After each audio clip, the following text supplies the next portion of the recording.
I was 22 when I graduated with honors from Stanford University, the first person in my family to earn a college degree. I dreamed of this moment since I was a little girl, imagining my parents' proud faces as I walked across the stage. But as I stood there in my cap and gown, I kept scanning the audience row after row, empty seats where my family should have been. They had all chosen my brother Tyler's soccer championship instead. As I clutched my diploma, my phone buzzed. Dad's text read, "Come home right now." Then the calls started flooding in. If you're watching this, please let me know where you're from in the comments.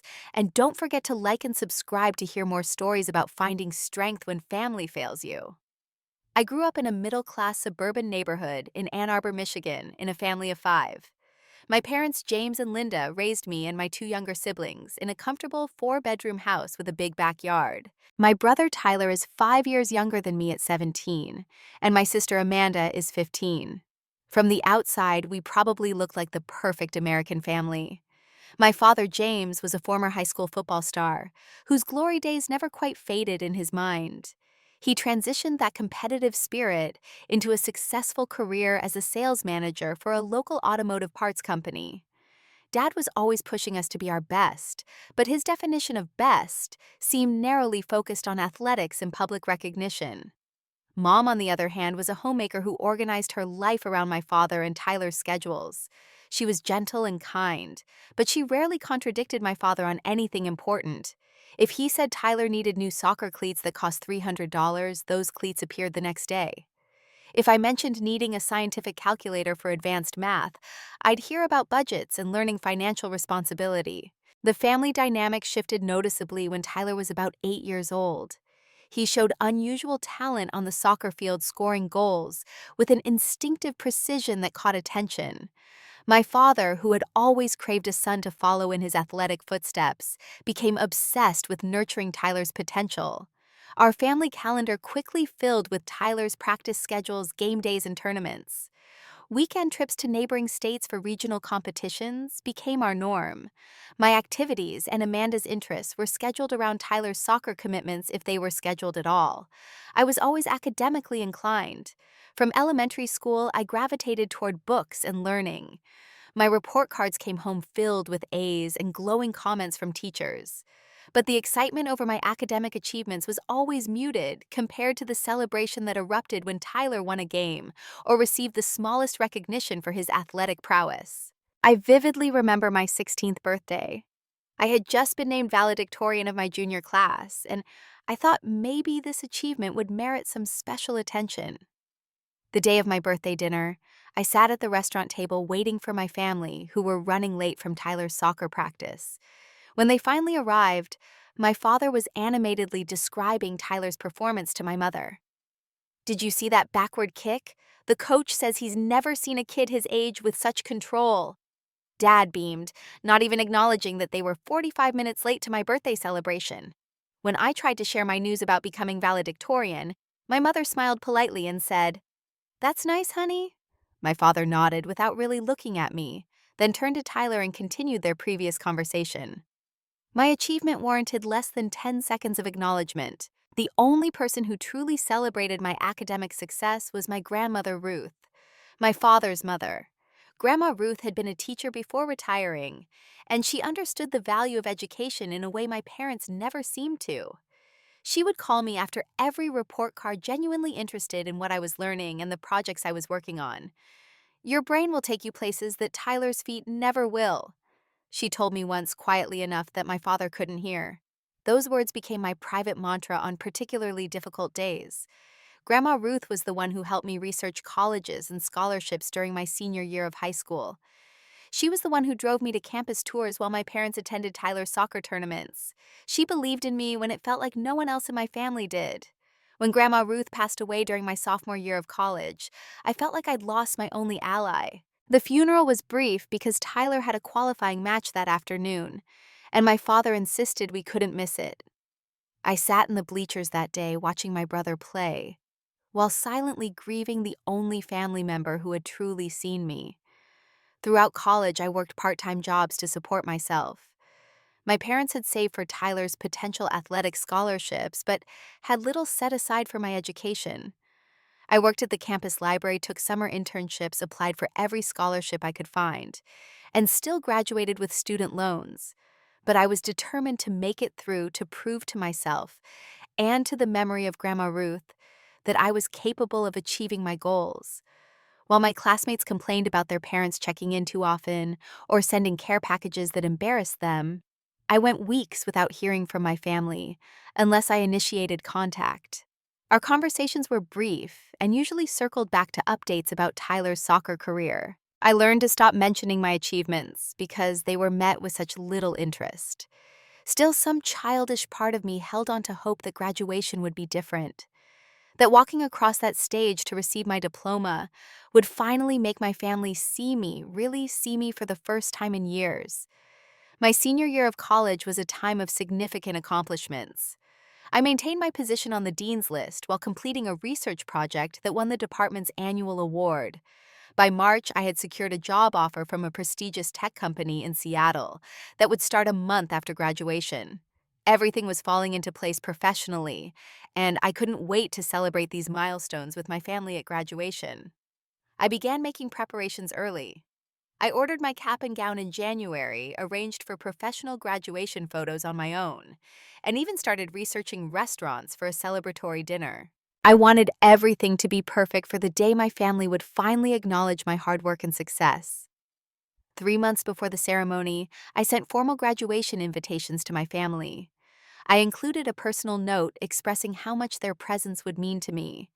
The invitation sat prominently on our family refrigerator during my brief visit home for spring break. Mom mentioned she was looking forward to it, though she didn't elaborate much. Dad nodded when I brought it up, but quickly changed the subject to Tyler's upcoming championship series. About a month before graduation, I learned through a family group text that Tyler's soccer team had made it to the state championship. The game was scheduled for the same day as my graduation ceremony. My stomach dropped as I read the excited messages flying back and forth about hotel arrangements and carpooling to the game. No one had mentioned the conflict with my graduation. I called home that evening, my heart pounding with anxiety. Mom answered, and I could hear the familiar background noise of sports commentary on TV. "Mom, I just saw that Tyler's championship game is the same day as my graduation," I said, trying to keep my voice steady. "Oh, yes, isn't that exciting about Tyler? The coach says college scouts will be there. But what about my graduation? The invitation has been on the fridge for months." There was a pause on the line. "Let me talk to your father about this," she said. Dad came on the phone a minute later. "Debra, this is a really important opportunity for your brother. These scouts could determine his whole future." "Dad, this is my college graduation. I've worked 4 years for this." After some back and forth, they proposed a compromise. Mom and Amanda would come to my graduation, while Dad took Tyler to the championship game. It wasn't ideal, but it was something. I felt a small sense of relief that at least part of my family would be there to support me.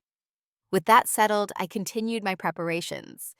I made a dinner reservation at an upscale Italian restaurant that Mom had once mentioned wanting to try. I ordered a cake from a local bakery. I even bought a new dress for the occasion, splurging a bit more than my budget allowed, because I wanted to look my best in the family photos. My roommate Sarah watched these preparations with concern. One evening, as I was addressing thank you cards to professors who had mentored me, she sat down on the edge of my bed. "Are you sure your mom and Amanda are coming?" she asked gently. "I don't want to see you disappointed." I felt a flash of defensiveness. "Of course they're coming. They promised." Sarah looked unconvinced. "It's just that in the 4 years I've known you, your family has never once visited campus. Not for Parents' Weekend, not for your research presentation, not even when you were sick with pneumonia sophomore year." "This is different," I insisted. "This is graduation." But Sarah's words planted a seed of doubt that I couldn't quite shake. I started checking my phone more frequently for confirmation from Mom about their travel plans. When I called home the weekend before graduation, Dad answered and said Mom was out shopping for Tyler's game. I left a message asking her to call me back with their arrival details. She never did. The night before graduation, I lay awake in bed staring at the ceiling. I had texted Mom earlier asking what time their flight would land, but received no response. I told myself they were just busy with preparations and would surprise me in the morning. I finally fell into an uneasy sleep around 3 a.m. Graduation day dawned bright and clear. I checked my phone immediately upon waking. No messages. I sent another text to Mom. "Can't wait to see you today. Ceremony starts at 10. Please let me know when you get to campus so I can save you seats." I included detailed directions to the auditorium and my row number. As I got ready, I kept glancing at my phone. Nothing. I tried calling home, but no one answered. I told myself they were probably already on their way, phones off during the flight, or busy getting ready. But as I pinned my cap in place and took one final look in the mirror, I couldn't ignore the knot of dread forming in my stomach. The graduation ceremony was being held in the university's grand auditorium, a beautiful building with soaring ceilings and rows of wooden seats. I arrived 90 minutes early as instructed, joining the throng of black-robed graduates in the staging area. All around me, students were taking photos with their families, receiving bouquets of flowers, and accepting proud hugs. I stood alone, still checking my phone obsessively. "Has anyone seen an older woman with a teenage girl looking for me?" I asked several classmates and ushers.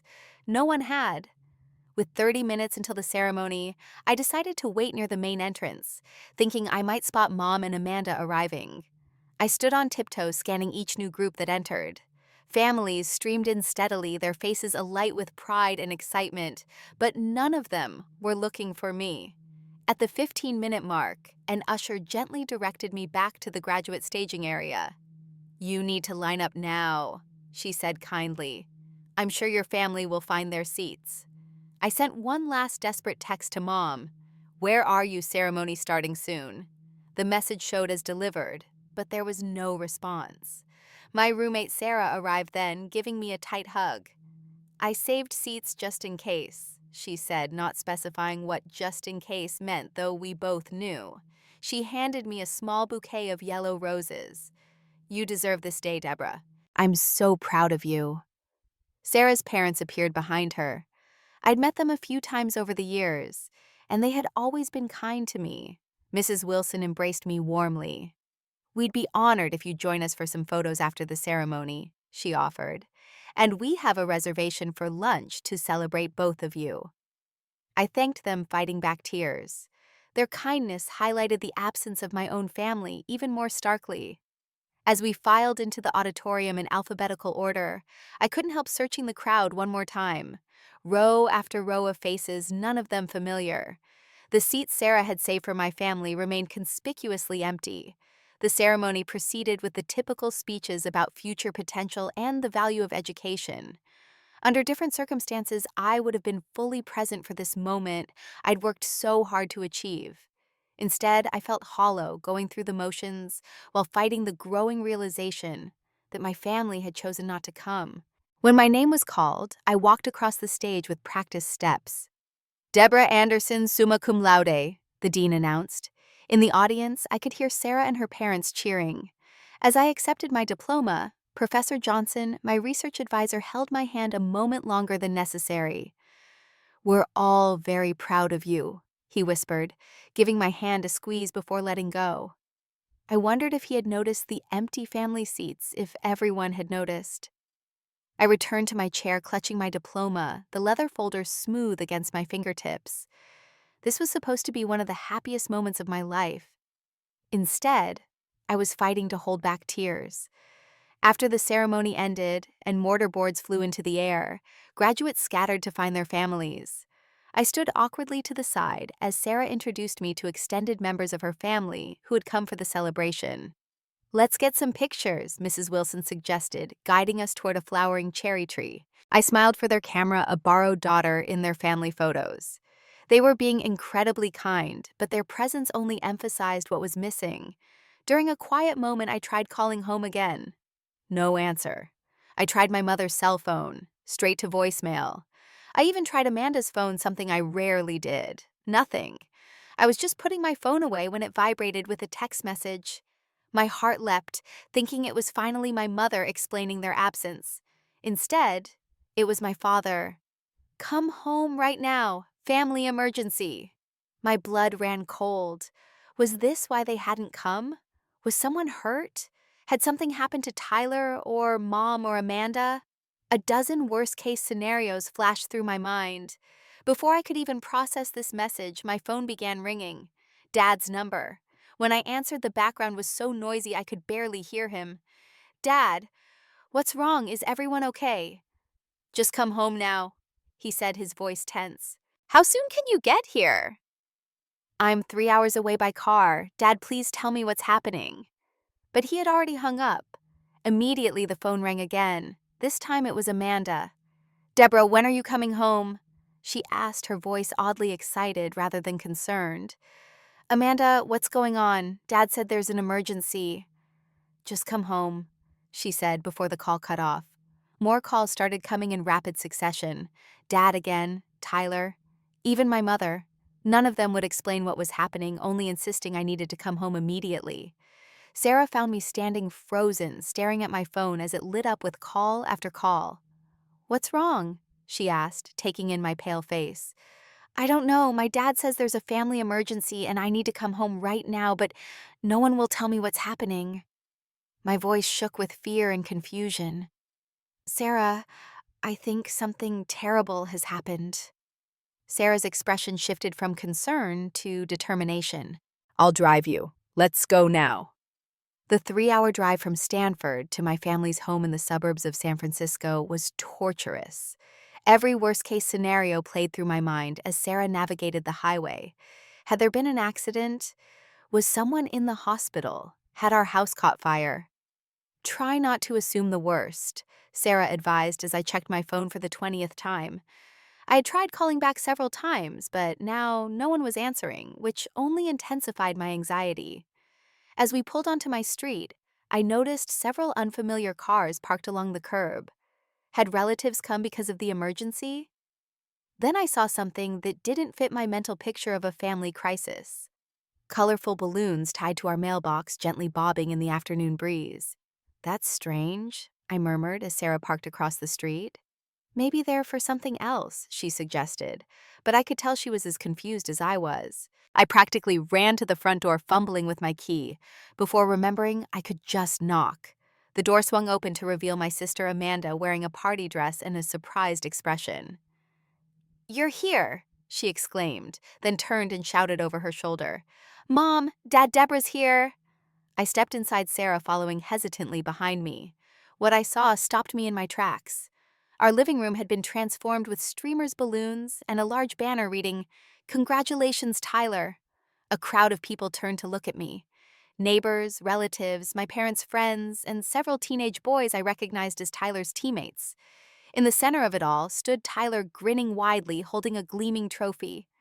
My mother was adjusting a state champion's banner behind him, while my father was setting up a camera on a tripod. There was no emergency. They were having a celebration party for Tyler's soccer championship. "Oh, Debra," my mother said, noticing me. Her eyes widened slightly. "Was that today? We thought your graduation was tomorrow." The room fell awkwardly silent as people realized what was happening.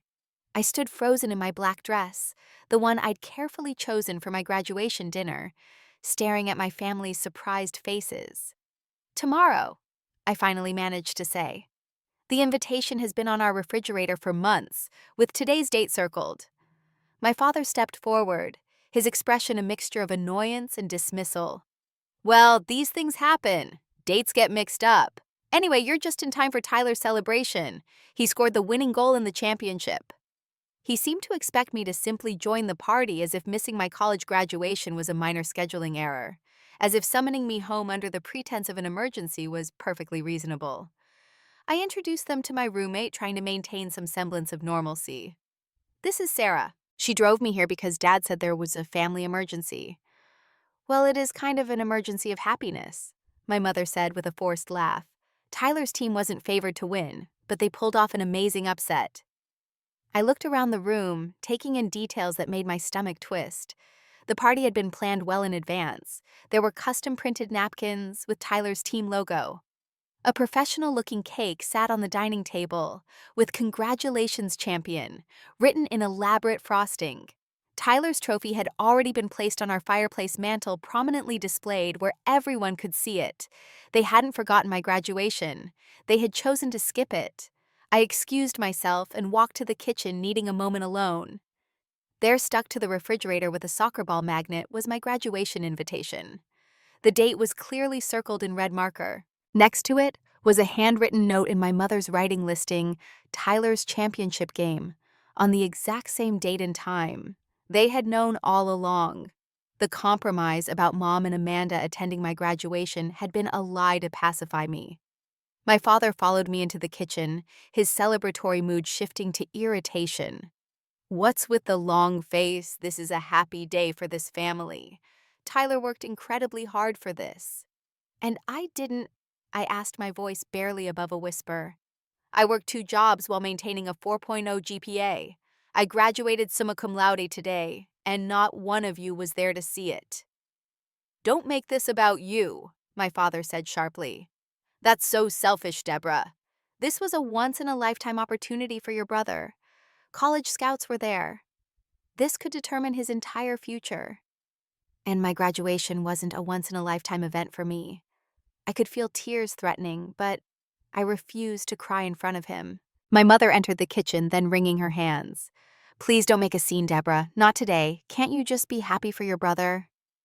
I looked at her, this woman who had promised to attend my graduation and then lied about forgetting the date. I would have been happy for Tyler whether I was at his game or not. All I asked was for anyone from my family, to be there for my college graduation. "Well, it's done now," my father said dismissively. "No point dwelling on it. Come have some cake and congratulate your brother." As if on cue, Tyler appeared in the kitchen doorway looking uncomfortable. At 17, he was already taller than our father, his athlete's build filling the doorway. "Hey, Debra, sorry about your graduation thing." He shifted from one foot to another. "But since you're here, would you mind being in some photos with me and the trophy? Aunt Judy wants a picture of all of us together." I stared at my brother, unable to formulate a response. It wasn't Tyler's fault that our parents had fostered this dynamic between us. He had been raised to believe his achievements were the family priority. He had never been taught to consider others' important moments as equal to his own. But the final straw came when I glanced back at the refrigerator and noticed something else. A printout of my graduation ceremony schedule with notes in my mother's handwriting about which parts they could skip to make it back in time for Tyler's celebration. They had actually considered coming, just not for the whole thing, not for the part where I would walk across the stage. And in the end, they hadn't come at all. In that moment, something broke inside me, a final thread of hope that my family might someday see me as worthy of their attention and pride. "I can't do this," I said quietly, backing toward the door. "I can't pretend this is okay." I left the house with tears streaming down my face, ignoring my family's calls to come back. Sarah, who had been waiting awkwardly in the living room, quickly followed me outside. One look at my face told her everything she needed to know. "Let's go," she said, simply taking my keys and guiding me to the passenger side of my car. The drive back to our apartment was mostly silent. I stared out the window, watching suburban houses give way to highway scenery, then city streets. My phone buzzed repeatedly with texts and calls from my mother, but I couldn't bring myself to look at them. When we arrived home, Sarah made tea and sat with me as the full weight of what had happened settled over me. It wasn't just that they had missed my graduation. It was the deliberate choice to exclude me from their considerations, the lie about the dates, and the casual expectation that I would simply accept this treatment as normal. "I keep thinking about what would have happened if they had just been honest," I said, cradling the warm mug between my hands. "If they had just said, 'We're choosing Tyler's game over your graduation because that's what matters more to us,' at least then I wouldn't have gotten my hopes up." "They probably knew how it would sound if they said it out loud," Sarah replied gently. That night I couldn't sleep.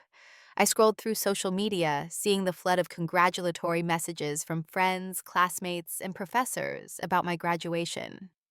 The contrast between these virtual celebrations and my family's complete silence was stark and painful.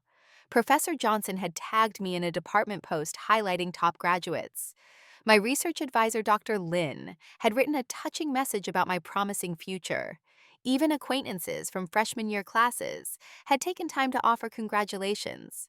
But from my family, there was nothing public acknowledging my achievement.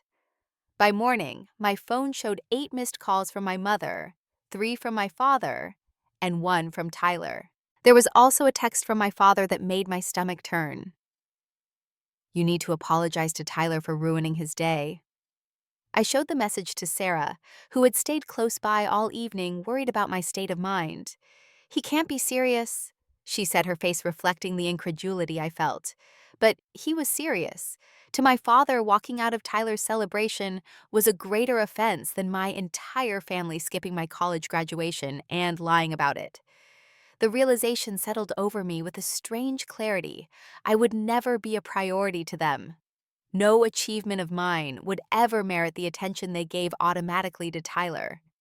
That day, as I tried to process everything, more people reached out with support. Sarah's parents called to check on me, expressing outrage at my family's behavior. My professors, sensing something was wrong when I didn't attend the department's post-graduation reception, sent caring emails. Most surprisingly, Professor Johnson reached out with a concrete offer of help. He had connections at the tech company in Seattle, where I'd accepted a position and offered to help me network there. "You have a bright future ahead of you, Debra," he wrote. "Don't let anyone dim that light, not even family." Over the next few days, as the initial shock and hurt began to crystallize into something harder and more defined, I made a decision. I would take the job in Seattle, a full 1,000 miles from my family, and start fresh. I had been considering asking for a transfer to the company's Bay Area office to stay closer to home, but now the distance seemed not just acceptable, but necessary. When I finally called my mother to inform her of my decision, her response was predictable. "Seattle. But that's so far away," she protested. "Surely they have offices closer to home." "This is the right move for my career," I said firmly. "Is this because of what happened with graduation? We said we were sorry about the mix-up." "It wasn't a mix-up, Mom. The invitation was on the refrigerator with the date circled." She was silent for a moment. "Well, these things happen in families. You can't hold grudges forever." When my father found out about my plans to move across the country, he was less subtle in his reaction. "This is just like you, running away when things don't go exactly how you want," he said during a tense phone call. "Very mature, Debra." Tyler seemed genuinely confused by the situation when he texted me. "Why are you still mad? It was just one day." And perhaps most hurtfully, Amanda sent a message that reflected everything wrong with our family dynamic. "You always need to make everything about you. Just because you went to college doesn't make you special." In the weeks that followed, I packed up my apartment with Sarah's help, donating what I couldn't take and shipping the rest to Seattle. As we sorted through my possessions, I found a box of childhood mementos, academic awards, honor roll certificates, the medal I received for winning the state science fair in 10th grade. They were all carefully preserved not by my parents, but by Grandma Ruth, who had given me the box before she passed away. "She wanted you to remember that someone saw your light," Sarah said softly as I held a faded certificate from 4th grade. Looking at these tangible proofs of my accomplishments, preserved by the one family member who had truly valued me, I felt a complex mix of grief and resolve. Grief for the family support I had never had and never would have. Resolve to build a life where my worth wasn't constantly questioned, where my achievements didn't need to compete for acknowledgement. The night before I left for Seattle, I looked at my phone one last time before turning off notifications from my family's group chat. The last message was from my mother. "I hope you're not still upset about graduation. Tyler has been selected for a special summer training camp." Some things would never change, but I could. The drive to Seattle took 3 days. Sarah had offered to come with me, taking a detour on her own post-graduation trip to visit family in Portland. Having her beside me made the journey feel less like running away and more like moving towards something new. We talked for hours as the landscape changed around us, from the familiar California coastline to the forests of Oregon, and finally the lush greenery of Washington state. Sarah had been my closest friend throughout college, but these 3 days on the road deepened our bond even further. You know, she said, as we crossed the Washington state line, families are weird. They're supposed to be the people who know us best, but sometimes they're the ones who see us least clearly. When we finally arrived in Seattle, the city welcomed me with unexpectedly sunny skies. My new apartment was small but modern, located in a vibrant neighborhood, within walking distance of shops and restaurants. Sarah helped me arrange my furniture and unpack the essentials before continuing on to Portland, extracting a promise that I would call her regularly. Starting my job at the tech company felt like entering a new world. For the first time, I was in an environment where my intelligence and work ethic were not just acknowledged, but actively valued. My team leader, Alicia, took time to introduce me to everyone and emphasized how excited they were to have me join based on my academic record and recommendations. Professor Johnson spoke very highly of your research capabilities, she told me during my first week. We're lucky to have you.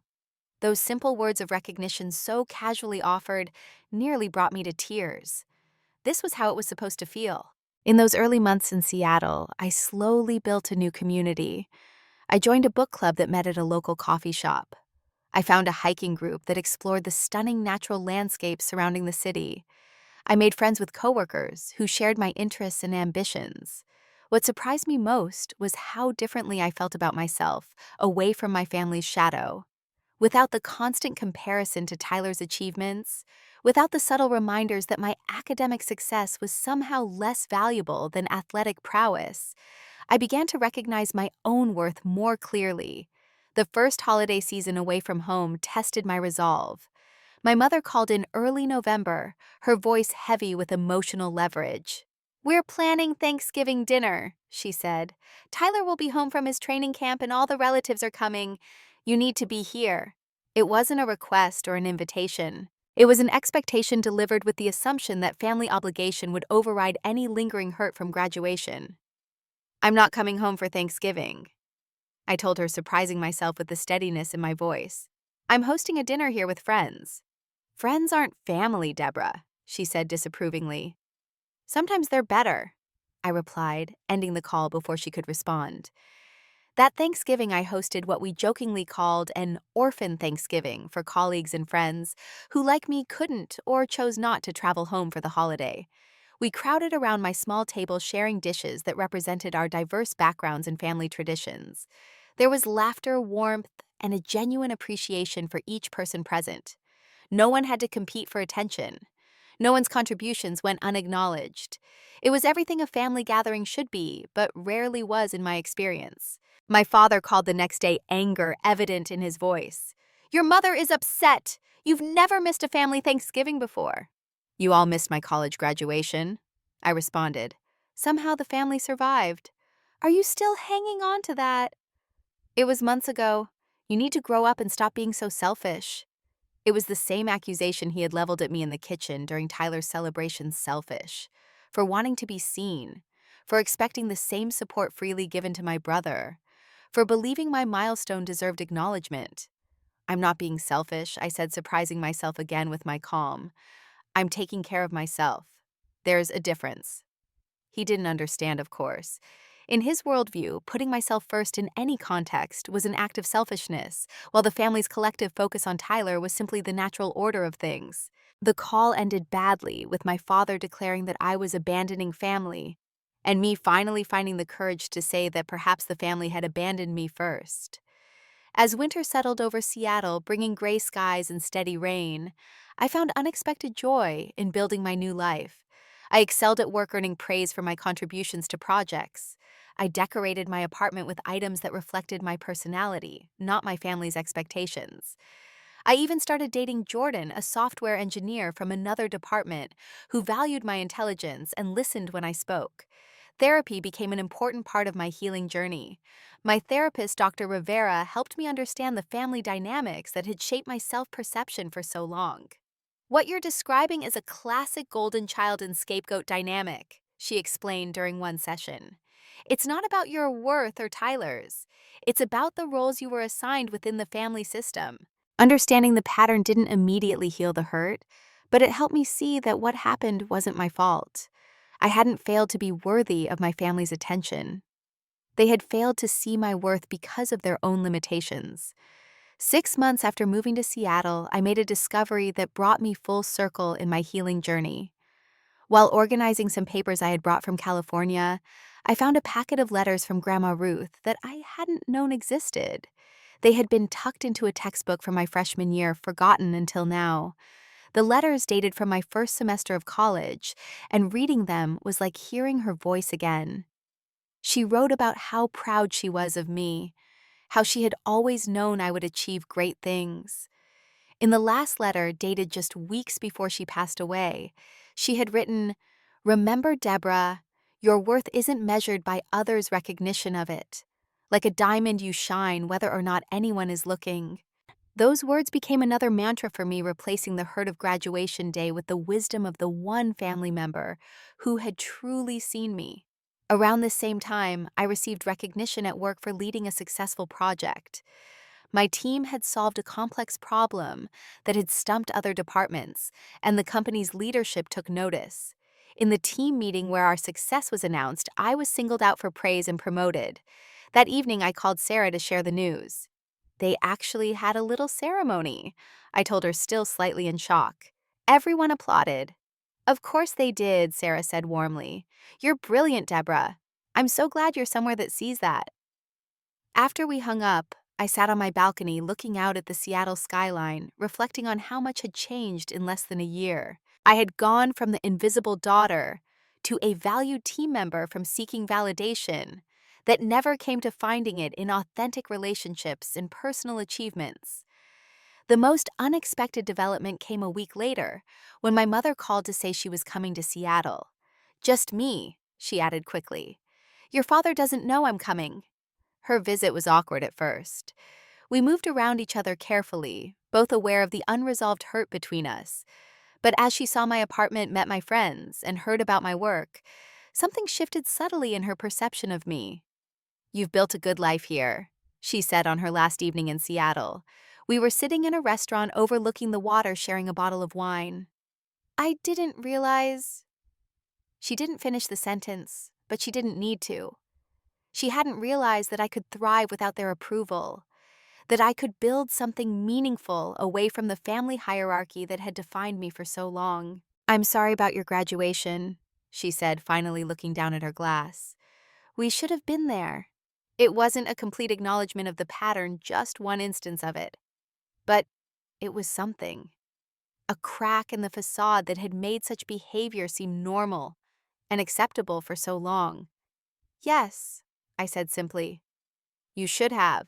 As she prepared to leave the next morning, returning to the family dynamic I had escaped, she hugged me with unusual fierceness. "I'm proud of you," she whispered. "I should say that more often." It was a small step, but it represented a possible shift in our relationship. Not a return to the way things had been, which I no longer wanted, but perhaps the beginning of something new, where I could maintain my boundaries while allowing for growth and change. When she was gone, I realized something important. I no longer needed their validation to feel whole. I had stopped minimizing myself to fit into the space they had allocated for me in the family narrative. I had reclaimed my right to take up space, to shine brightly, to celebrate my own achievements, whether or not anyone from my birth family was there to witness them. It was the most valuable graduation of all. 2 years after my Stanford graduation, my life in Seattle had blossomed beyond what I could have imagined that lonely day when no one showed up to see me receive my diploma. My career had advanced rapidly, with promotions and increasing responsibilities that recognized my talents and hard work. I had moved to a larger apartment with a view of Puget Sound, decorated exactly as I wanted. Jordan and I were still together, our relationship built on mutual respect and genuine interest in each other's lives and work. Most importantly, I had surrounded myself with people who celebrated my successes and supported me through challenges. My friendship with Sarah remained strong despite the distance, with regular video calls and visits. I had built a chosen family of friends, colleagues, and mentors who valued me for exactly who I was, not for how I compared to anyone else. My relationship with my birth family had evolved into something I could manage without sacrificing my self-worth. I maintained limited contact with clear boundaries. We spoke on the phone occasionally, exchanged birthday and holiday messages, and I visited once a year on my terms. I no longer expected them to be what they couldn't be, and this acceptance paradoxically freed me from the hurt of their limitations. The family dynamic itself had undergone some changes in my absence. Tyler's soccer career peaked in high school and college. After graduation, he faced what many former athletes experience: the identity crisis of no longer being defined by the sport that had been his entire focus. Without soccer trophies and championships to celebrate, my parents seemed somewhat adrift, unsure how to center family life without Tyler's games as the organizing principle. During a rare phone call with my father about 18 months after I moved away, he attempted what might have been an apology in his own limited way. "I've been thinking about your graduation," he said awkwardly. "Maybe we should have split up that day. Your mother and I have talked about it." It wasn't exactly an acknowledgement of the deeper pattern, but coming from my father, it represented a significant shift. I accepted it for what it was without expecting more. My mother made more genuine efforts to connect with me. She called more regularly, asked questions about my work and life, and actually listened to my answers. She sent small gifts occasionally, things that showed she was paying attention to my interests: a book by an author I had mentioned, a scarf in my favorite color. These gestures, though small, represented her attempts to see me as an individual separate from the family unit. 2 years after graduation, I returned home for the first time to attend Amanda's high school graduation. It was a symbolic choice on my part, completing a circle by showing up for her milestone, even though my family had not shown up for mine. Amanda, now 17, had watched my journey from a distance and seemed to view me differently than she had before I left. "I applied to colleges in Washington State," she told me shyly during my visit. "I thought maybe I could visit you sometimes." The family gathering after her graduation was subdued compared to Tyler's soccer celebrations. Tyler, now in his first job and struggling to find his footing in a world where he wasn't automatically the star, was quieter, more thoughtful. He had experienced in a small way what it was like to have achievements go unrecognized, and it had changed his perspective. "Your company sounds really cool," he said to me over dinner. "The work you do solving those big technical problems, that's impressive." Coming from Tyler, who had never before shown interest in my academic or professional life, this simple acknowledgement felt significant. It wasn't an apology for the past, but perhaps it was a step toward a more balanced relationship in the future. The most profound changes, however, had happened within me. I had learned to find peace without needing validation from people who were unable to provide it. I had discovered that family could be both those we are born to and those we choose. I had built a life where my intelligence, work ethic, and character were valued, where I didn't have to shrink myself to make others comfortable. Each year, on the anniversary of my graduation, I started a personal tradition of celebrating my own achievements. Sometimes it was a quiet dinner with Jordan, other times a gathering of friends, but always a moment to acknowledge my growth and success. It became a day of reclamation rather than regret. I also began mentoring young women in STEM fields, particularly first-generation college students like myself who might not have family support. I wanted to create the encouragement system I had needed, to be the person who showed up for their achievements and said, "I see your potential and it matters." Looking back at that graduation day from the perspective of 2 years' growth, I could see it as the painful but necessary catalyst for change. Had my family attended, had they gone through the motions of celebrating me while quickly returning focus to Tyler, I might have continued in that unhealthy dynamic, indefinitely always hoping for recognition that would never fully come. Instead, their complete absence forced me to confront the reality of my place in the family system and make a clean break toward building something healthier. It was a harsh awakening, but also a gift setting me free to become fully myself without the constraints of others' limited expectations. The journey wasn't easy. There were still moments of grief for the family support I never had. Still times when a colleague mentioned their parents' pride in their work, and I felt the old ache of absence. But these moments became less frequent and less powerful, as I built a life rich with authentic connections and meaningful achievements. In the end, what I learned from that empty graduation auditorium was that sometimes the people who should be there for life's important moments aren't. And while that hurts deeply, it doesn't determine your value or limit your potential for happiness. Sometimes the greatest gift is discovering that you can celebrate yourself, that you can build your own circle of support, that you can thrive even when others fail to recognize your worth. So, to everyone watching who has ever felt invisible in their own family, who has achieved something meaningful only to find no one there to witness it, I want you to know this: your achievements matter, your hard work matters, and if the people who should be celebrating you aren't capable of it, that's their limitation, not yours. Have you ever had an important moment where someone you expected to be there wasn't? How did you handle it? Please share your experiences in the comments below. And if this story resonated with you, please like and subscribe to hear more about finding strength when family falls short. Thank you for listening to my journey, and remember that sometimes the family that truly sees us is the one we build for ourselves.